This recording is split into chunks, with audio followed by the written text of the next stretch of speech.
Welcome to Marvelous Disney, the podcast that discusses the most recent doings at one of the more dynamic divisions of the Walt Disney Company, which is, of course, Marvel Entertainment. This is entertainment writer Jim Hill, and my co-host, the amazing Aaron Adams, and I are recording this episode on Tuesday, July 13th, 2021. Lots of news this week, so let's get right to that. And the news portion of today's show is brought to you by Storybook Destinations, trusted travel partner of the Jim Hill Media Podcast Network. For a worry-free travel experience, please book online at StorybookDestinations.com. Okay, Aaron, so this year's Emmy nominations got announced earlier today, like 4 and 5 hours ago. What did you make of Marvel Studios' WandaVision and Falcon and the Winter Soldier nabbed a combined total of 28 Emmy nominations? Well, it seemed like it was a signal for many different things. First, the idea that superhero movies and TV shows never get recognized as being worthy of an accolade or an award. And all of a sudden, they're making up for it now. And second, there wasn't that much competition out there. So all you had to do was show up looking good, and you were in. And all of the Marvel stuff, whether we've had nitpicks with story issues here and there, minor little quibbles, it all looked smoking hot. And so, yeah, they looked good. They came bringing their A game. And again, the only thing we had were minor quibbles.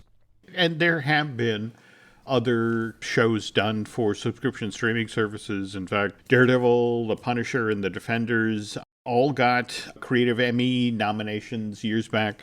Likewise, ABC's Agents of S.H.I.E.L.D., they got Creative Art Emmy nominations. So we're talking for effects, we're talking for costuming, set design, that sort of thing.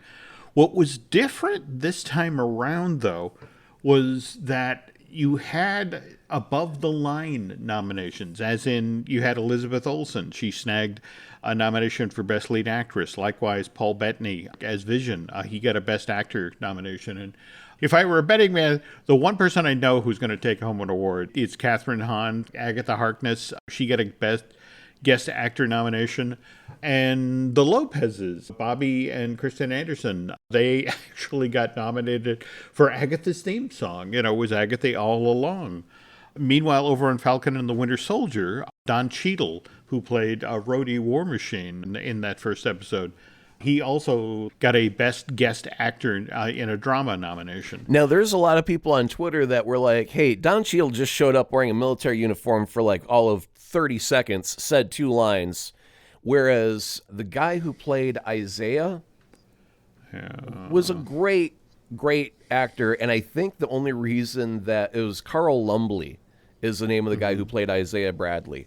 And I think the reason that he wasn't able was I think he was in an episode too many or something like that. He had just a little bit too much screen time to qualify for that label. And so either way, like, I love Don Cheadle. I got nothing but love for the guy, but I can't remember anything outside of the fact that he showed up in his dress blues and said like 2 lines and then disappeared, was never heard from again.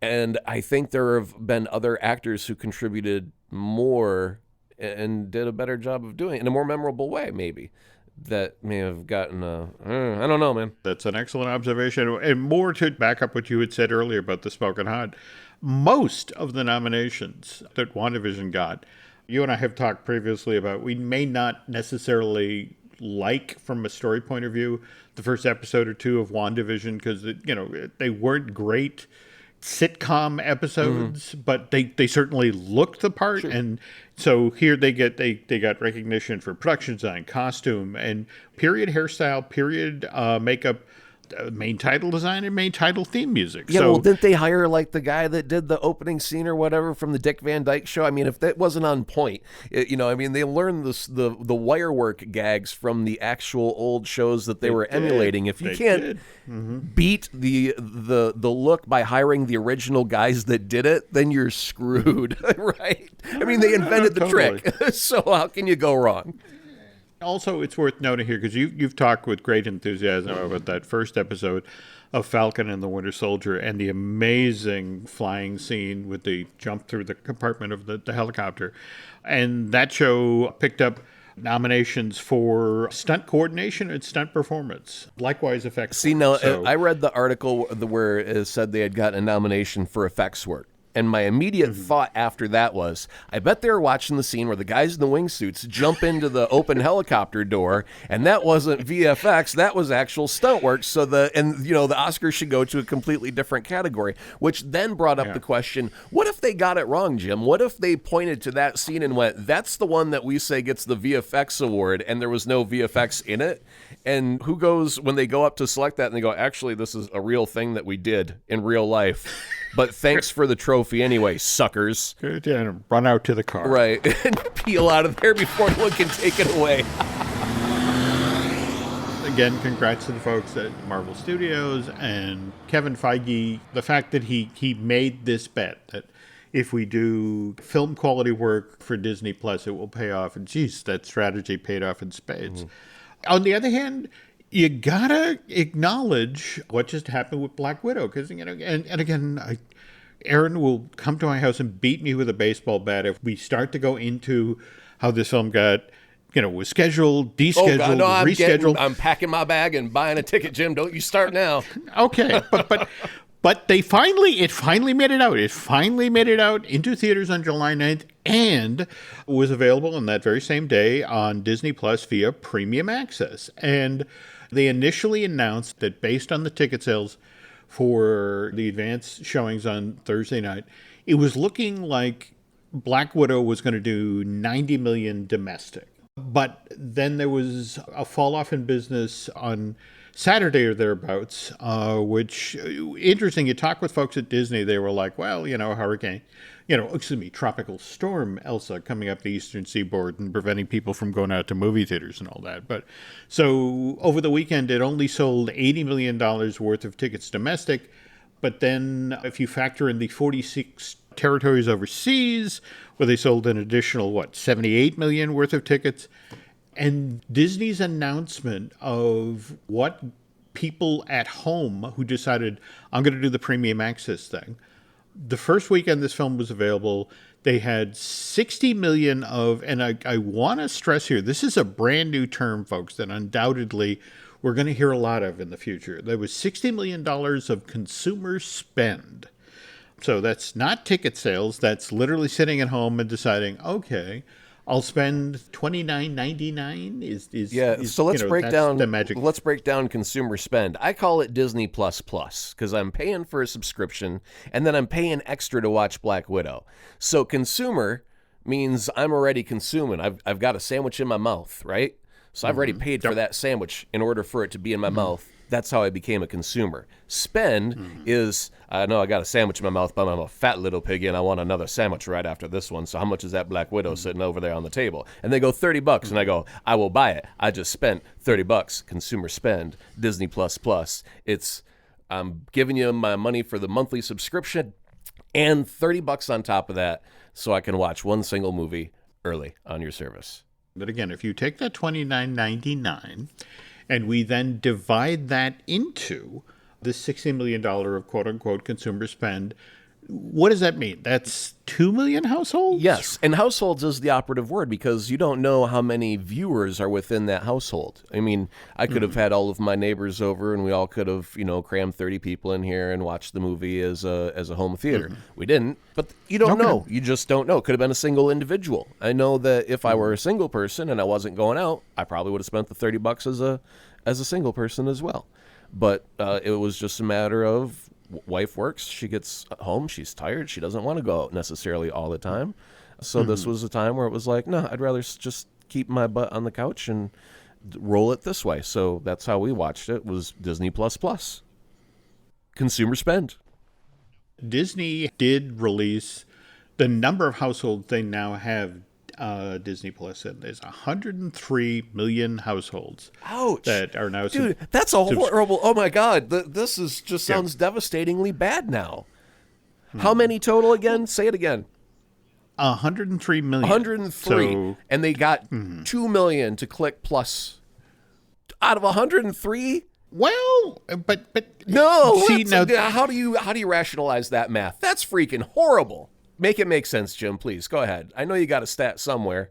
See, the problem is we are literally in terra incognito here. The only other time that we've had one of these giant mega media conglomerates talk about how much money they made off of a premium access release. This was last year with Jeff Shell over at Comcast. He was talking about NBC Universal and mentioned in passing that when they made Trolls World Tour, which again, the sequel to the original Trolls film, available through Peacock, he said, we put it out there, and at the end of the run, we got over $100 million. So this is 3-4 weeks after it's been in theaters, maybe 5. Oh, or excuse me, it been available on Peacock, so they made over $100 million. So the fact that Black Widow, over just its first weekend, made $60 million? This is even apples and oranges. We have like an apple, and we have a orange, instead of like, okay, so we have an animated, a sequel to an animated film, and we have a Marvel superhero movie. I get what you're saying, that it's like, if I were looking at that and going, 103 million versus 2 million actually decided to click on Black Widow. But at the same time, remember how they deliberately moved Loki off of Fridays to Wednesdays because they wanted to put some distance between when Black Widow became available on Disney Plus, that they didn't want people to go, well, do I want to watch the free thing or do I want to pay $30? What does it shake out, Jim? Is it a success in the end?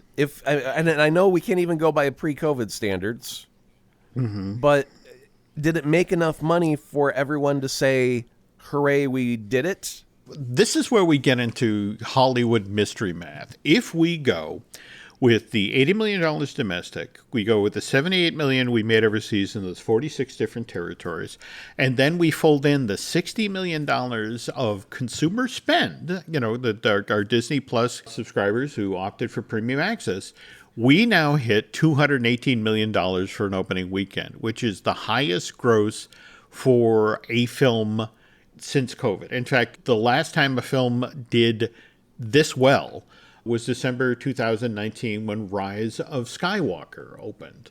Disney very much wants to point to this and go, success. And there's a number of reasons they want to do that, because this is the film that launches Phase 4 of the MCU, which has been this huge success. And we've got Shang-Chi and the Legend of the Ten Rings in September. And then in November, we've got Eternals, followed by Doctor Strange and the Multiverse of Madness in March of next year. So Disney wants this train to get underway, to get back on track. So it's in their best interest to spin this as a success. But at the same time, it's $218 million. That's a lot of dough. It is, and they've also had they had like a hand at least tied behind their back because there have been entire movie theater chains that have gone out of business. So those are just viewing opportunities gone forever. A market that's no longer served in those regions. And then beyond that, I believe that Black Widow wasn't available to run in China because they've got something going on there. There you go. Where their theaters are full with other things that aren't Black Widow. And so if you just exclude all of the Chinese market plus all of the theaters, the chains that went out of business, there's a lot of untapped potential still for viewership. They just got to find their way through the nooks and crannies, I suppose, to get there. Now, Jim, how do you think are theater owners going to be I mean, on one hand, they've got to win. People are coming into the theater to see Black Widow. On the other hand, they could have more people had Disney done the Disney Plus route and forced people like me to get off of the couch and go into the theater if they wanted to see this movie so badly. This is true. But at the same time, if you think about the fact that, this is the MCU theatrical release that came on the heels of WandaVision and Falcon and the Winter Soldier and with Loki and all of those becoming white-hot pop culture phenomenons. So in a weird sort of way, those shows, I feel like, help build an appetite for, MCU, I really enjoy these things. It's back in theaters, let's go. We're finally get to see what Kevin Feige envisioned happened with that end scene in Black Widow, which Aaron and I will talk about After our first commercial break today, we don't want to get into the spoilers just yet. Speaking of which, though, we should probably move on to the news items and something that just dropped today. What did you make of our Deadpool trailer reaction trailer? Oh, it was brilliant. I mean, I think I'm convinced I could get Ryan Reynolds to show up at my next birthday party wearing the Deadpool suit, because it seems he'll put it on for any damn reason. It doesn't even have to be a good reason. He'll just show up doing that shtick. But Ryan playing Deadpool, promoting a movie starring Ryan Reynolds called Free Guy, and then you get Korg in there from Thor Ragnarok, who is played by Taika Waititi, who happens to be in the movie Free Guy, who Ryan mentions in the thing but mispronounces his name as Taika Waititi or Waititi. There or we go. Yes. Something. Yeah. I get that the charm of this is how meta it is.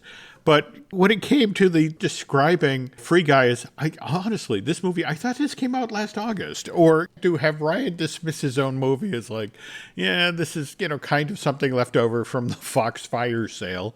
Disney is now locking down all of their costumes and making certain that no actors are ever allowed to leave any set under any circumstances with their costumes to prevent any other shenanigans like this. Matter of fact, they've got an APB out right now on Ryan Reynolds and the Deadpool costume specifically. It's like, if you ever see that costume, you tackle him and you take it back and you burn it.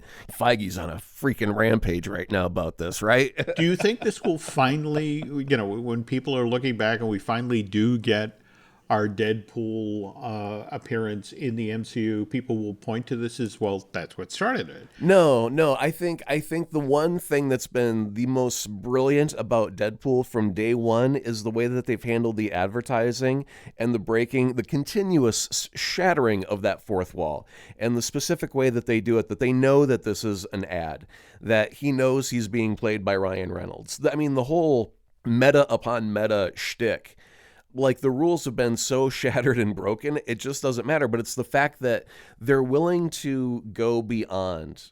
Normally, Jim, anything that we've watched in the last 10 years, 99.999% of it, when it comes to the advertising, is the main show or the main movie chopped up into bits, reordered a little bit to keep you confused as to what the real plot is, and then packaged into a 30-second clip montage.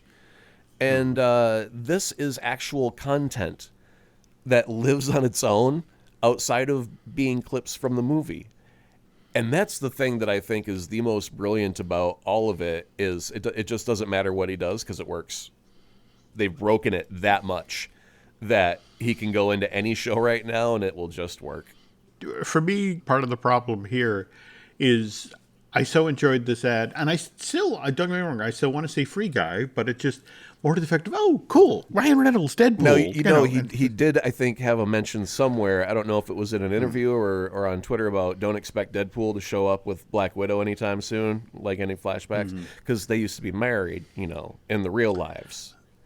Oh, I did not know that. Yeah, ScarJo is an ex-Reynolds.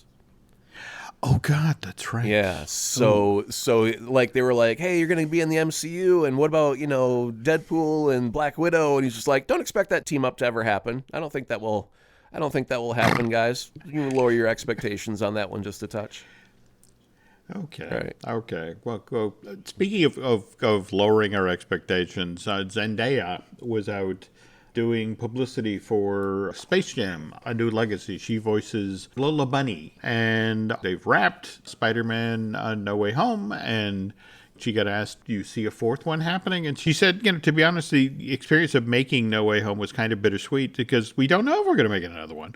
So it's just going to be 3 and done. Normally you do 3 movies and that's pretty much it. So we were all absorbing and taking the time just to enjoy the moment, being with one another and just being grateful for the experience. And Tom Holland, who, when he was out earlier this year doing publicity for Chaos Walking, kind of said the same thing. No Way Home will be the last one under my current contract. So right.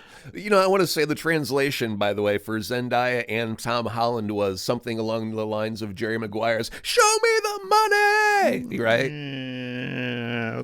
no doubt. Give me a contract and I will say, yes, there's going to be 4, 5, and 6. Don't be silly. Just rest your pretty head.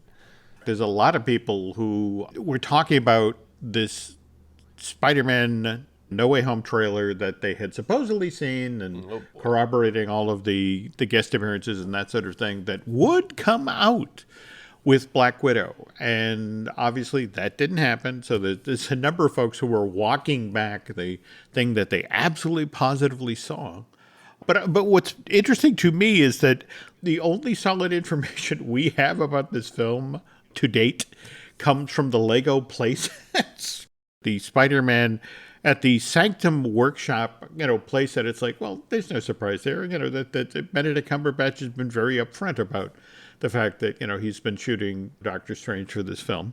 The set is very simple. It looks like it might be Peter's bedroom, and then there's a portal that goes into like a wall, and the other side of the wall is the Sanctum Sanctorum.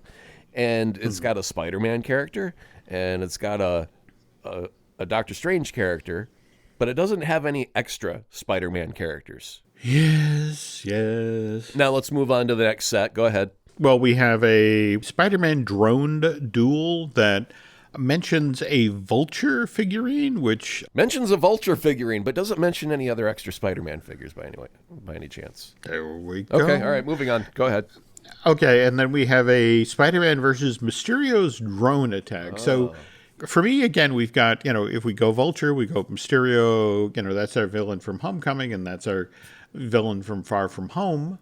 But pleased to point out the other thing that is missing yet again. Is probably some other extra Spider-Man Lego figures. Is that the guess I should be going with? Yes. Weird that they're willing to give away so many details except that one. It must be a very closely guarded secret. Oh, by the way, some Funko Pops came out.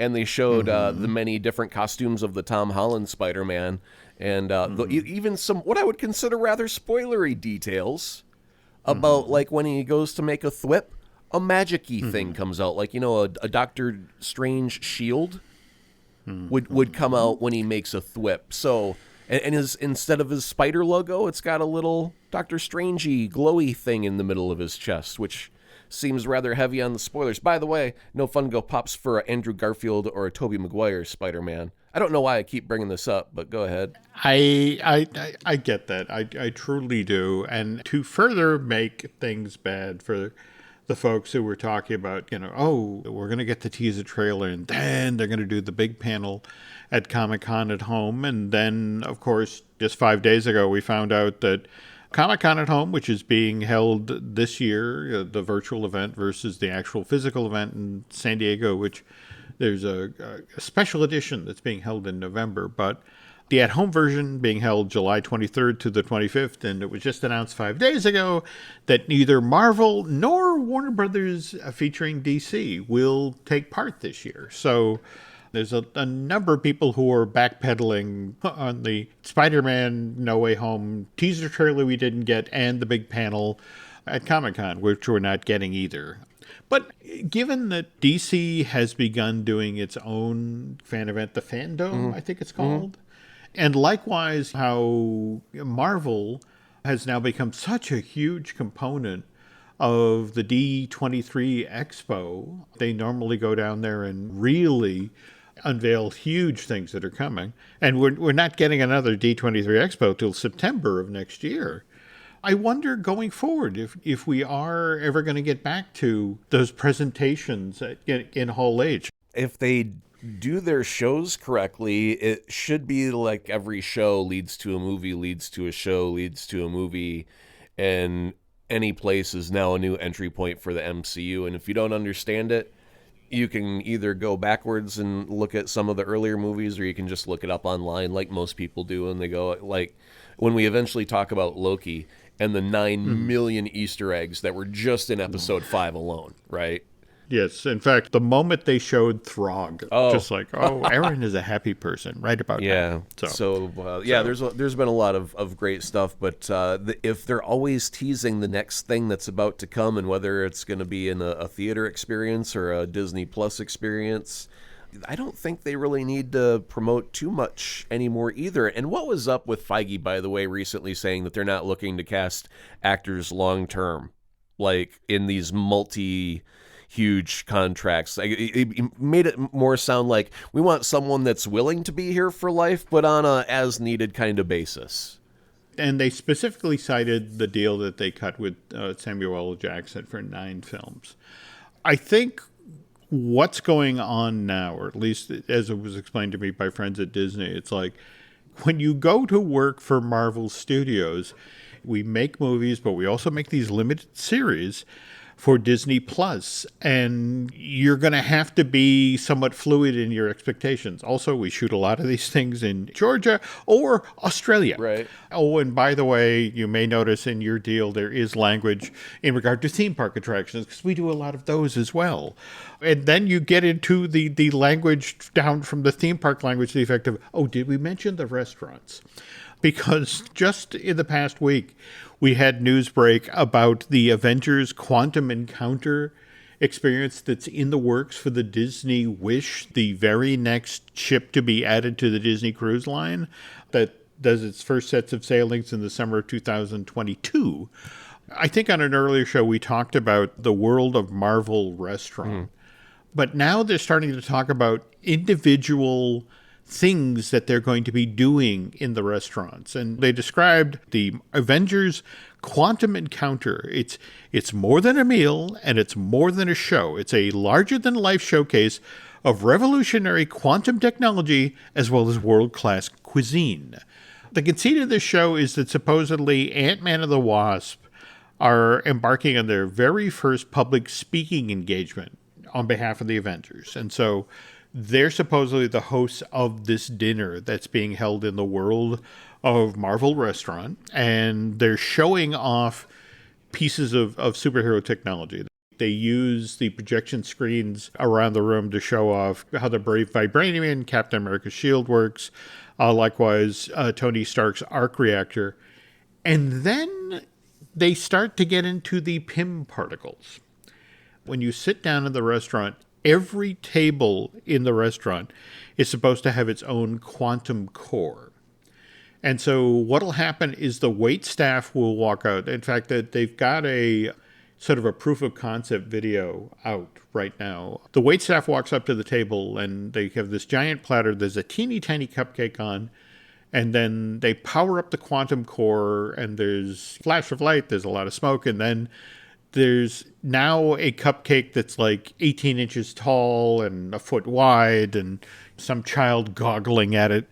But as friends in Imagineering were explaining this to me, they're actually building the restaurant backwards from this effect. Oh, geez. The notion is that each individual table, in order to pull off this particular illusion, is set up in such a way that you've got this thing that does the flashy light effect, and then brings in the giant cupcake. And all I can think of is that I remember talking with friends who worked at Universal Creative about how they wanted to build, as part of the Wizarding World of Harry Potter, a great banquet hall experience. If you've seen any of the Harry Potter movies, there's that moment where, the kids are sitting at the long tables, and then the food magically appears in front of them. And they knew they couldn't do that.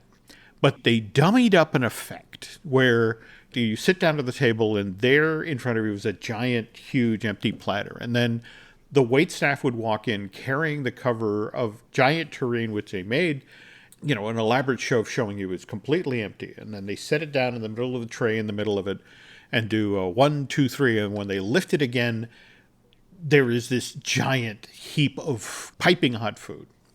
You're just dazzled because where did this come from?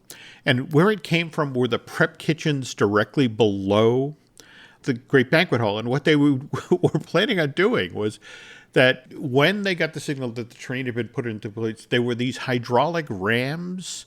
Basically, the top of the train that you could see on the table was a draw, and it would slide back into the table, and these hydraulic rams would then send food up, at warp speed into the tureen. And then we lifted it, look at the chicken, look at the beef. And the problem was that, there were food items it worked with. On the other hand, they spent so much time scooping the mashed potatoes out of the roof of the, it's like, all right, that did not work. And I'm sure there would be like some times where the hydraulics were just primed a little bit too much and they shot potatoes out like a cannonball. and it There we landed on the go. ceiling, and I can imagine all kind of like a rogue wave comes by and it's like, I'm sorry, our piping is now covered in gravy and prime rib, so we're gonna have to de-prime rib our tubes. So if we're being completely honest here, we have a Disney that's been chasing the success of Butterbeer with its own blue milk for Star Wars Galaxy's Edge. And, the irony is that here is something that Universal tried to do, the Great Banquet Hall experience, that they could never quite pull off. And it looks like Disney is hoping that you didn't get to do this, but we will with our Quantum Encounter dining experience. No, I'm imagining some poor wait staff, who's been shoved up underneath some custom-made table while they're holding two plates, just waiting for that moment where they can do the quick plate switch and nobody will ever notice. Just cramped under this table and all. God, I hope this works. I don't want to spill gravy on me again. That hurts. It's really awkward when the table goes, ow, damn it. Yes. Okay. So sorry, folks. We may have just spoiled this wonderful, experience on the Disney Wish. And speaking of spoilers, by the way, when we get back from this commercial break, we are going to be talking in depth about Black Widow. The family that vacations together stays together. At least, that was the plan. Except now, the dastardly desk clerk is saying he can't confirm your connecting rooms. Wait, what? That's right, ma'am. You have rooms 201 and 709. No, we cannot be 5 floors away from our kids. The doors have double locks. They'll be fine. When you want connecting rooms confirmed before you arrive, it matters where you stay. Welcome to Hilton. I see your connecting rooms are already confirmed. Hilton, for the stay. Every story you love, every invention that moves you, every idea you wished was yours, all began as nothing. Just a blank page with a blinking cursor, asking a simple question. What do you see? Great ideas start on Mac. Find out more on apple.com/Mac. Before we get started on Black Widow, another thing that dropped while we were away, there was that amazing, what's that really, a trailer? It's almost 4-minute long chunk of the next thing we'll be getting on Disney Plus from Marvel Studios and the animated series, What If? And Aaron, you noticed something pretty intriguing about this, didn't you? Well, watching the trailer, I thought the animation is so far the best animation that Marvel has done in the history of the company so far. It looks really slick, and I just can't wait to dive into it. But while watching the trailer, the theme seemed so familiar to me, and it took like a couple of days of running through my head before I could reach to a specific location and place it. And so I'm going to play real quick. This is going to be the last few notes of the What If trailer and the music, and I think it's just some awesome music. But here we go.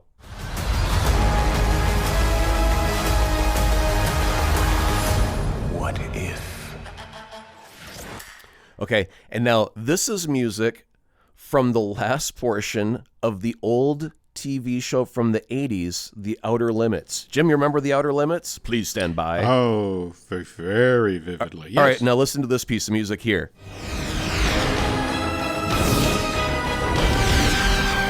And you see how those two sound just eerily similar. I mean, The Outer Limits goes on for an extra couple of notes, but man, right there in that opening bit, it's like a modern version of that music kind of ripped out and then chopped off, sort of. It's like I feel there's inspiration there, but I honestly don't know.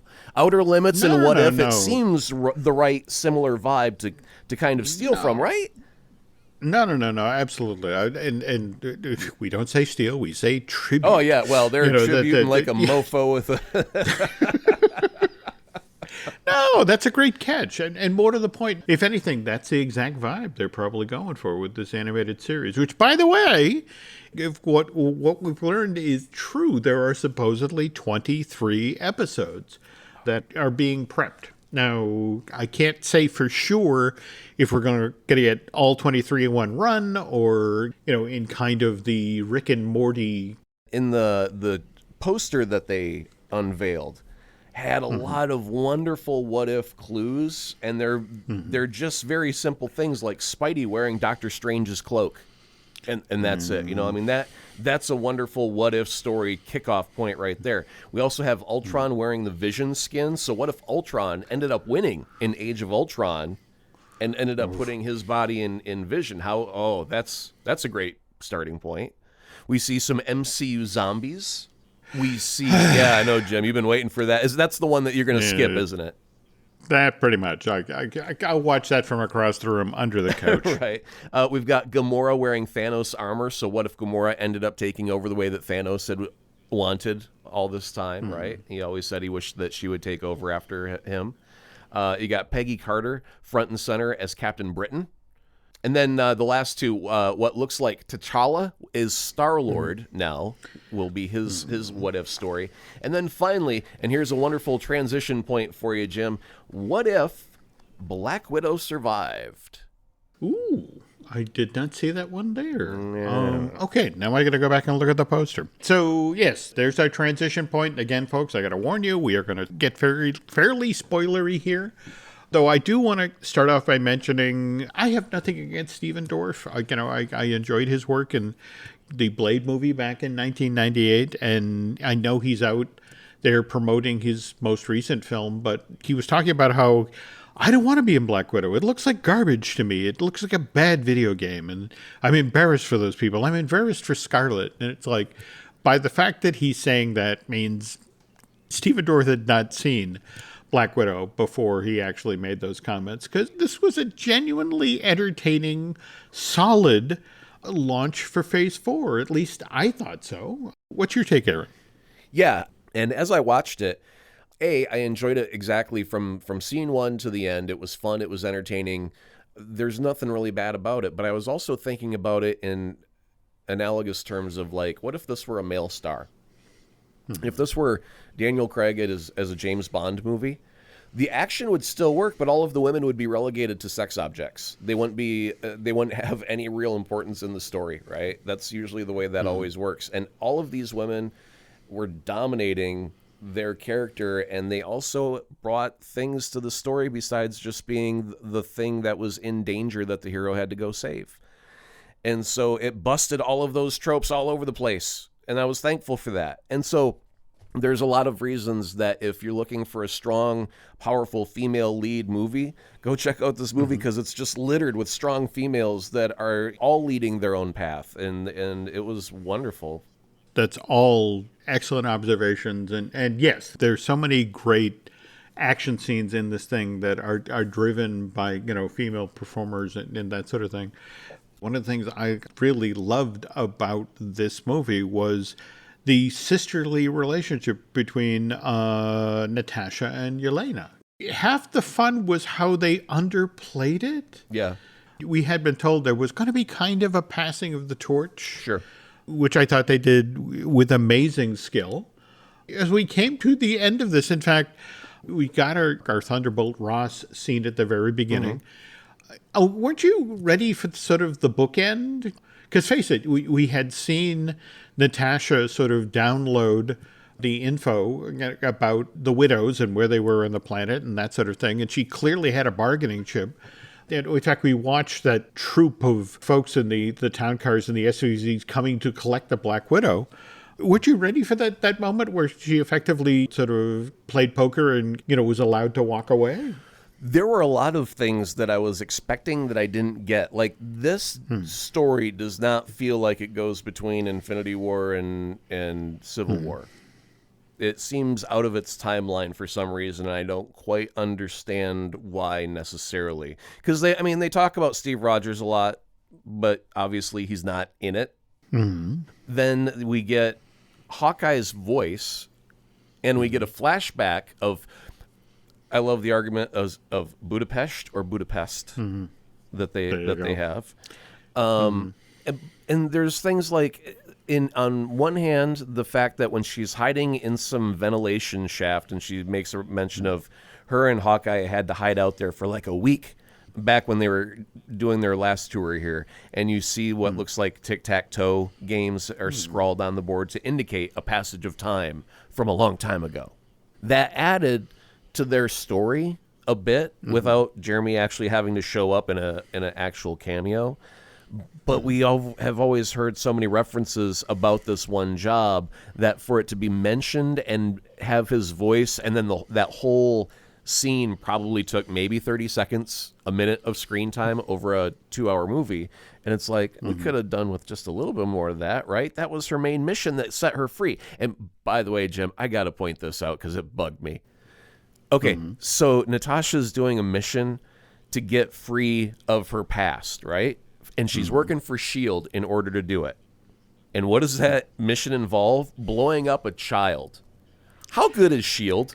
Should we be cheering for them at all because of this? This seems like that's one where, as a writer, someone in the writer's room should have went, hey, can we change this somehow and make this a little bit different? I mean, I get because how they're going to use her as, spoiler alert now, everybody, as Taskmaster in this movie. So I get that we need to have something happen, but the implication of what S.H.I.E.L.D. is willing to do to get to the ends justifying the means sort of thing there is where I was like, that should have been addressed at some point by someone. Didn't Melina have a line of dialogue to that effect, how she was initially investigating this the outfit that they burned to the ground was, run by S.H.I.E.L.D. agents, which actually at the time were, the bad guys. Oh, Hydra? It was Hydra? Hydra. Oh, well, yeah. You know what? Jim, will excuse me, I have to set the oven to 350 degrees because apparently that's the best temperature for cooking crow. I have to go eat some. I'll be right back. Go ahead now. No, I mean, but that's the thing. You were pointing out that actually the end scene of this film, if there are people who now will put Black Widow where it belongs in the chronological order, this actually puts a very interesting spin on your opinion. Hawkeye. Yeah, your opinion of how Clint is viewed for the next few episodes. So all of our long time from day one you've watched from Iron Man on, what if you didn't know how Scarlett's character Natasha gets killed in Infinity War? Forget that. And then watch chronologically. This is like a no, I am your father type moment, right? Where at the end in our bonus scene, we get our cameo from Elaine Bennis from Seinfeld showing up as Valentina to do her thing. And I love her, by the way. She's awesome. Yeah, great fun. And she goes to Yelena, hey, if you want to hunt down the person who's responsible for your sister's death, here you go. Now, at this point in the MCU, we wouldn't know that Natasha had died. And we wouldn't know how far in the future this end scene would have to have taken place in order for this to make sense. Yeah. And that means that if you know that Natasha died somehow and Hawkeye's responsible for it, every time that they team up, and they get along like good old-fashioned war buddies. There's no way that he'd betray her. Now you're like, what does he do? How does he do it? That snake, I knew we couldn't trust him. Does he get brainwashed again like he does in Avengers? You would be giving him stink eye every time you saw him in the street. You patoo, spit 2 times. Every time he crossed your path, patoo. And then to find out that she ends up sacrificing herself and that he's not really responsible. It's just Valentina's trying to twist the way that things happen to suit her needs, whatever. Yeah, that could be very interesting if you're watching the MCU now chronologically for the very first time and you place Black Widow in its proper place and then, you wouldn't know what was going on. And by the way, if you're one of those people, sorry for the mega spoiler that you got coming up. The Titanic sunk. There we go. But no, I mean, I'm genuinely intrigued by that. That would put an interesting spin on the next couple of films. Oh, by the way, as Mr. Testa likes to say, that every show should include a moment of self-congratulation. And you nailed it in one to the effect of, okay, who are we going to get? And it's got to be Valentina. It's got to be Julia Louis-Dreyfus. And, sure enough, here she shows up. But I have to say that in a weird sort of way, I feel like Marvel Studios caught a lucky break that Black Widow got pushed off so long. Because if you think about when we get Hawkeye, which is supposed to be late 2021, we've just been introduced to this concept that Yelena is now coming gunning for Clint Barton. I'm sorry. I want to see Hawkeye, all 6 episodes of this thing now.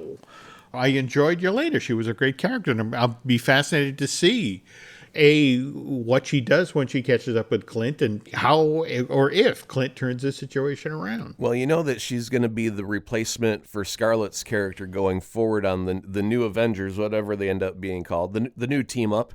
Mm-hmm. Maybe she could be a leader of the Young Avengers, who knows.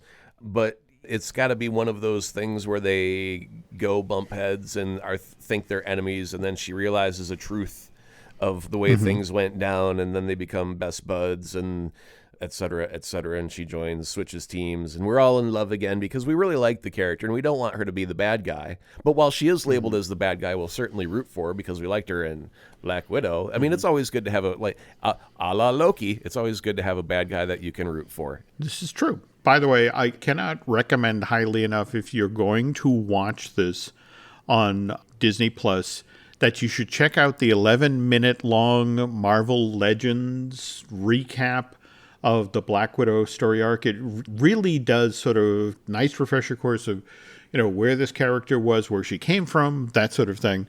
I want to talk about the fact that both Aaron and I had the option of going to see this in movie theaters. And when it came to Black Widow, what did you decide to do? Yeah, I was initially going to go to a theater, but it was just a fact of being lazy and also being trained so very well by Disney that I don't need to go out for my entertainment. I can just go on Disney Plus. And when I did the math, if I were to take my wife to the theater and then, buy the popcorn and the soda and all the candy and all that, it was more than the $30 of Disney Plus. And sometimes after a day of work, you don't feel like going out, but you still feel like entertainment. So you just want to clap your hands and go, entertain me. And then things happen. And we could do that. We could just push the button, and $30 was magically drawn from and then we get a little ta-da sound effect, and a magician goes, and you're $30 poor. Here's your show. And then we watch the show and we go, well, it was worth it. I don't feel like I was ripped off. I felt like I got, I'll say I got my money's worth on that $30 ticket for the two of us not having to go to a theater. Nancy and I had the exact same conversation. I mean, it was a notion of, okay, it's open on Friday, but again, we've got a family wedding coming up this weekend. And so there were, all sorts of errands and chores and things that had to be done out ahead of that, and getting out of the house and going to the theater. In the end, this was more convenient. I really wish I could have seen Dracov's Flying Fortress was coming apart in the sky. I really wish I could have seen that scene on a large screen. Sure. What is the James Bond Moonraker? Moonraker. I loved that they took a moment to reference that because, in a weird sort of way, I felt like that was kind of the scale they were shooting for with this thing. Now, with Taskmaster, I got to say the fans were a bit peeved. And I want to say those are the wrong kind of fans. Because Taskmaster used to be a boy, but now it's a girl. And they were all upset about that. And I mean, the character had a history and whatnot, but his background was not why he was cool. It was because he could mimic whatever it was that he saw. And the change fit the story that Marvel was trying to tell. And Marvel has always been able to change their characters to suit their whims anytime they choose.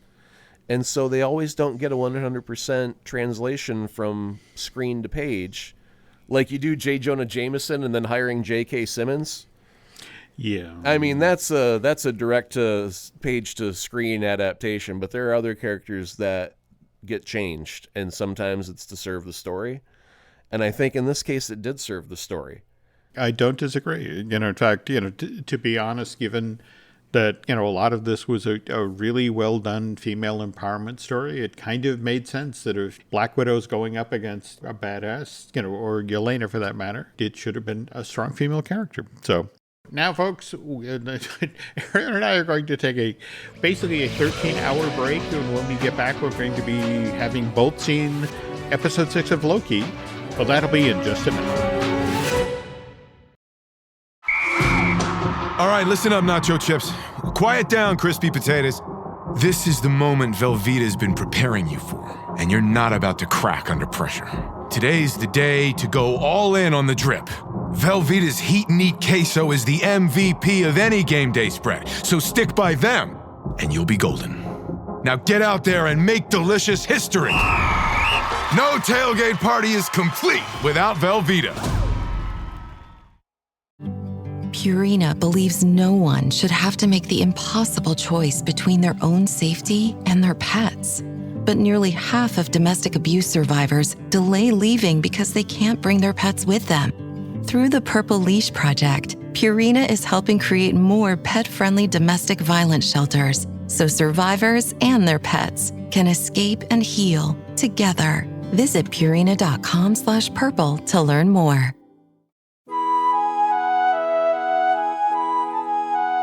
It's been 13 hours now, Aaron, and we've both seen episode 6 of Loki, and what did we think? I'm just mad. I don't know if I can wait till 2023 for Ant-Man Quantumania for Jonathan Majors to come back as Kang. Mm-hmm. It's a long stretch. So I am now just coming to the realization that this is the very, very first shot of Thanos at the end credits of the first Avengers. No, it wasn't the first Avengers.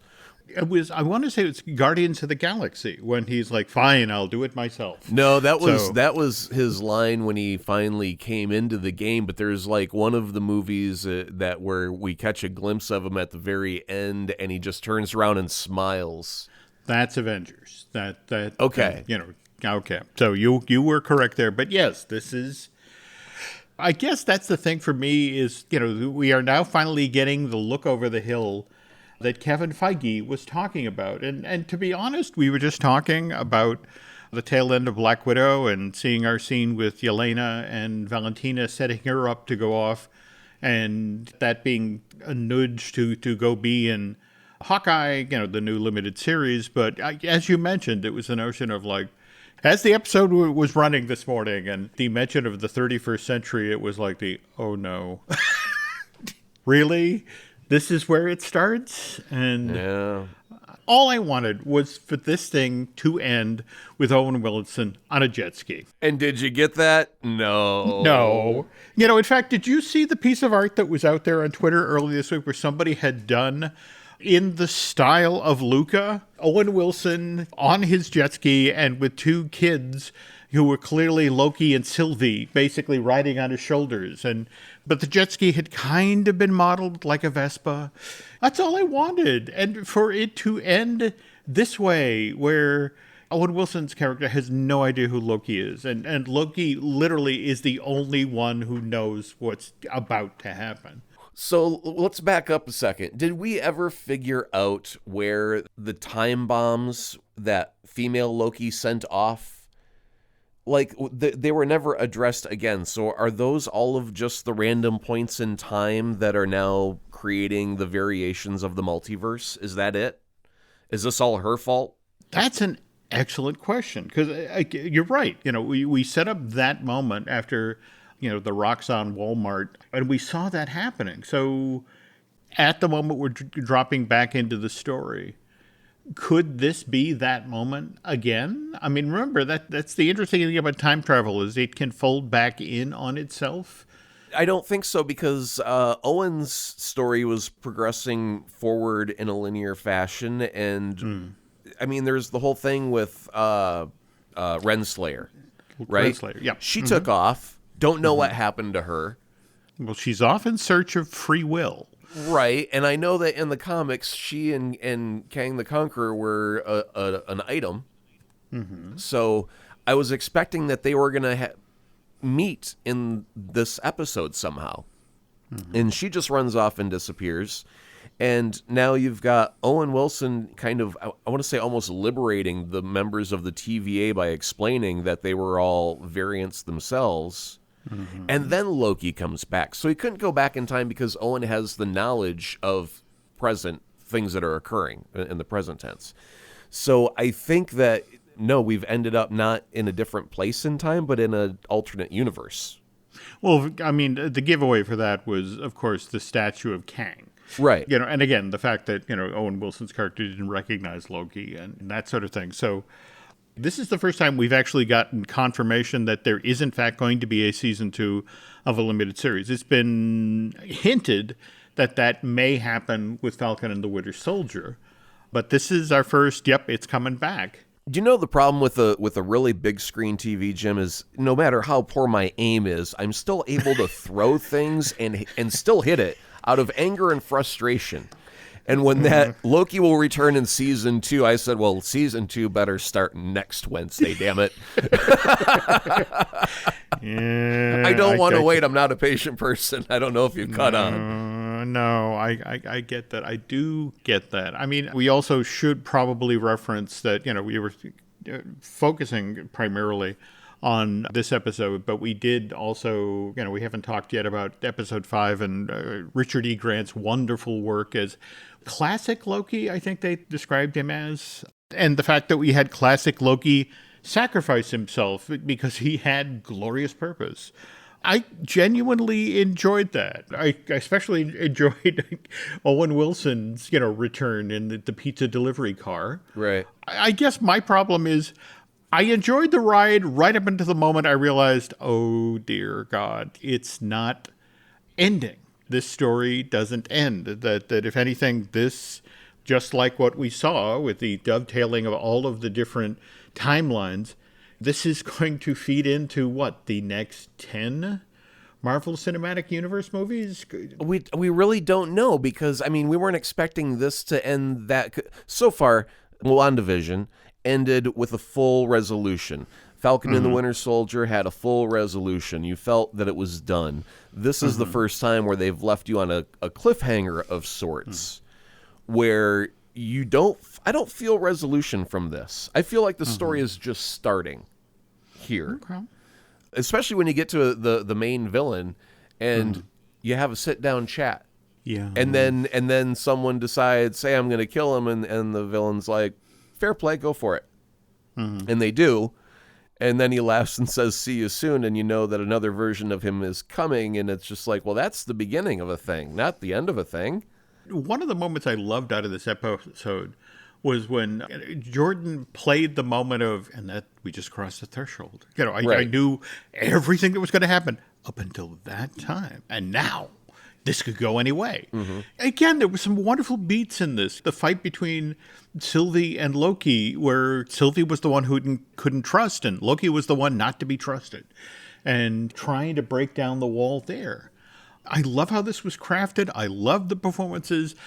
But I think, as you mentioned, just to be brought up short like this, well, not necessarily, that's the wrong way to describe it. Just the realization that, to suddenly realize, oh no, we're at the top of the hill on the roller coaster. And, well, come back in 2 years. Exactly. This is why I felt it was like the Thanos looks over his shoulder and smiles, and then the credits cut, and you're like, oh, damn it.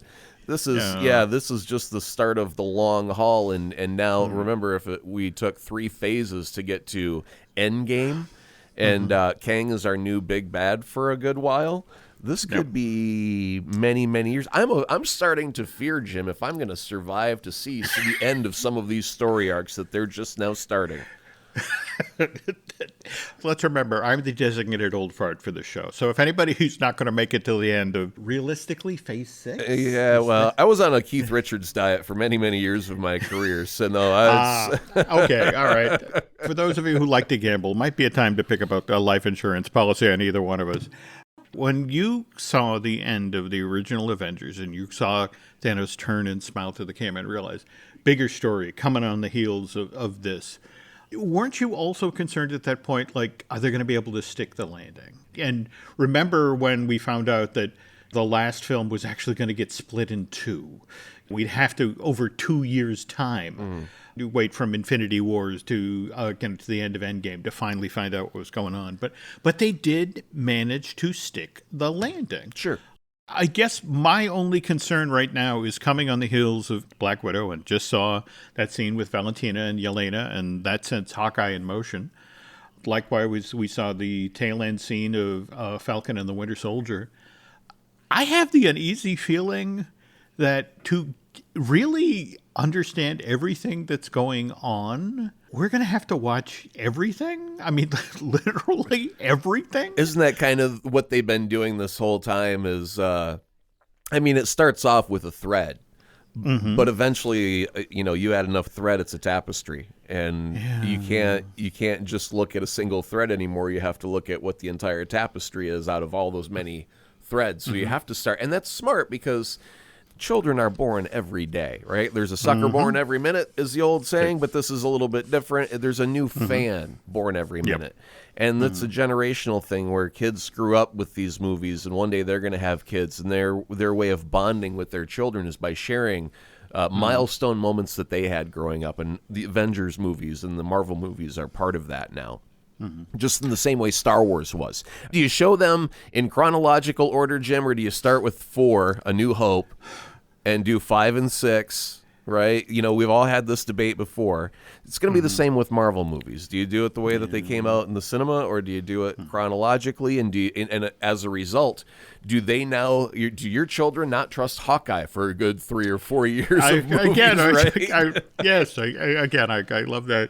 Your observation. Now, we've completely ignored episode 5 so far, and there are a ton of Easter eggs. Sure. What else did you see from Easter egg country? A couple of these I had to look up because it was so dense, so densely packed that to catch them all on one viewing would have been just impossible. But eagle-eyed viewers and online contributions sure did help sort this out. But we've got a version of Stark Tower in the background that has the word Kang, but it's spelled Qeng. And in the old comic books, apparently Mr. Griffin, quote unquote, was a pseudonym for Kang the Conqueror. And his company, Kang, Qeng, nobody could ever go, Kang, and it's owned by Kang the Conqueror? Who would have guessed? It's just because it started with a Q instead of a K that got us all befuddled there. Yeah, so anyway, that was your first hint that Kang the Conqueror's kind of behind all this. We also had the Thanos copter. Did you see the Thanos copter, Jim? The Thanos copter. Were you aware of the Were you aware of the Thanos copter, Jim? Let's back up and start there. I guess I was not. I was not either, but I saw a helicopter in the background. It had the word Thanos on the tail, and I was like, what the devil? Online, you go to find out that back in the olden comic book days, once again, you remember when Spider-Man was attached to the Electric Company? Yes, okay. Yes. It was like one of those things where they had Electric Company comic book issues or whatever, and for about 3 issues of Marvel Comics, someone thought it would be cool for Thanos' main mode of transport to get about the city would be a nice little helicopter that he barely fit into. The bubble chopper, like you see in the beginning of MASH, where it's just a glass canopy and then some metal framing, and that's about it. Cram Thanos into that and have him go, hurling insults at our heroes as he flies over New York City shaking his fist. That was the Thanos copter. Holy cow. Yeah. Really? The Electric Company Spider-Man? Yeah, something like it was. I don't know if it was directly from that or if it was just. It was back in those days when they were doing weird stuff with the characters, right? Anything went back then. Stan was making handshake deals under the table in the back alleys. You know how it was. It was fast and loose. Of course, we had Throg in a jar. And yes, I saw, wait, is that Mjolnir? Wait a minute, what moved next to Mjolnir? Holy cow, is that Throg? Let me back that up. That was Throg. Let me get my nose pressed up against the glass and play that 3 or 4 more times. Oh my God, I can't believe I'm looking at Throg in real life. That's amazing. And supposedly, if you dig down into the credits, Throg's voice is in fact credited to Chris Hemsworth. I have to imagine, at some point on set, while they were doing Love and Thunder. Oh, by the way, could you go over to the audio booth for a moment? Mr. Feige sent you a page. When they're doing ADR, it was probably one of the 500 grunts that he had to do for a battle scene. They just cherry-picked one out and then pitched it up to make it sound smaller and said, there's Throg as he jumps to try and break out of the glass. But yeah, it could have been anything. The fact that they crafted this, they put so much in it, and it was so dense and so rich. And yet, even if you didn't know any of this, it was still a fun episode. It was a wonderful funhouse mirror moment, and to watch Sylvie And Loki try to take down the giant beast, and classic Loki make that sacrifice. In addition to the Loki is alligator biting off the hand, Right. of President Loki. I mean, it was a crazy funhouse mirror of an episode. A few things. When classic Loki conjured all of Asgard, but it was in that magical green look. Did that remind you at all of the Emerald City of Oz? It did. I wondered if there was any intention in that, because it seemed like they were not really following any sort of road or anything. But and also, when Alioth came onto the scene, remember when I was talking earlier, it was last episode, and I kind of made a joke about, well, if their writing has to be so tight, that means that no writers from Lost could have been hired. Because you end up with stupid, like a smoke monster. And then Alioth shows up on the scene, and I'm like, wait a minute, let me go check IMDb and make sure there were no writers from Lost in this episode. What's this all about? That was kind of funny. But it had a point. It served a purpose, and it made sense. So we can't pick that apart. It did. And by the way, just to double back to the Wizard of Oz for a moment. Yeah. From the moment we were in the room with the timekeepers, and they were then exposed to be mechanical, I have been waiting For that man behind the curtain? There we go. And when we finally got Kang, who we haven't heard his name yet, but when we finally got our scientists from the 31st century, it was just the notion of the man behind the curtain. And then to have the man behind the curtain to be so self-assured until we cross the threshold. And then it's like, and again, as you mentioned, that wonderful throwaway, it's like, well, see you soon. Right. There's a few things that had some really significant undertone, I suppose, as far as the Easter eggs go. We had a living tribunal rock sculpture, and the living tribunal is like a three-headed thing, right? It's three faces on one head, and that entity only steps in when the multiverse is like threatened from being wiped out of existence or whatever. And the fact that we've only had like one timeline and now we're getting the multiverse is kind of backwards, because the living tribunal, if it came before, means that there was a multiverse before. And as Kang did explain, there were many, and now he's consolidated to one, and now we're going back to the many again. So the fact that the living tribunal exists is represented there shows that the multiverse came before. And what we're going back to. A couple other things. A giant Yellow Jacket helmet was just laying out on the field, which no explanation, but apparently Yellow Jacket got big, really, really, really darn big, giant size. The pizza truck that Mobius drives up in is like almost the exact pizza truck from every Pixar movie ever.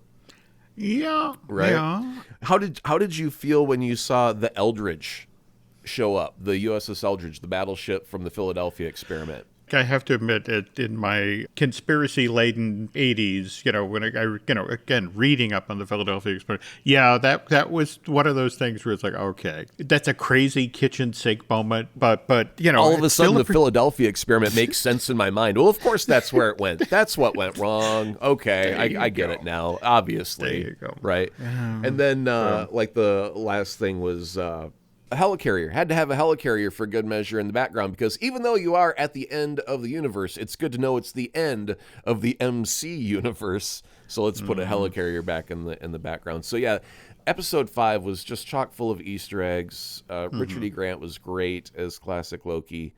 Everything about it was wonderful. And then when we finally did get to episode 6, and we finally did get to Kang's character, it was not what I was expecting of that character at all. Because first off, for him to be so charming and so nice and so welcoming, even though he's controlling and, manipulating all of time and space. Like, now what's the driving narrative for this character? If he knows that he's done good by eliminating all variations of himself, but he allows himself to be killed so that all of the other hymns can be unleashed. Like, the narrative of what his motivation is mind-boggling to me right now, and I just want to see... Thanos had a good thing. If I prune half of the universe's living things, then nature can thrive, and we'll have resources, and people will have food.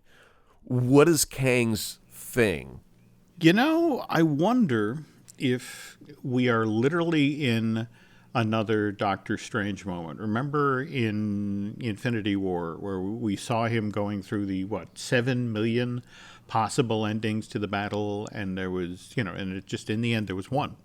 There was one when they came out on top. And, the notion of perhaps with this character, he's looking at what they've done with time variance agency. Right. And, the notion of we handled all of it except that.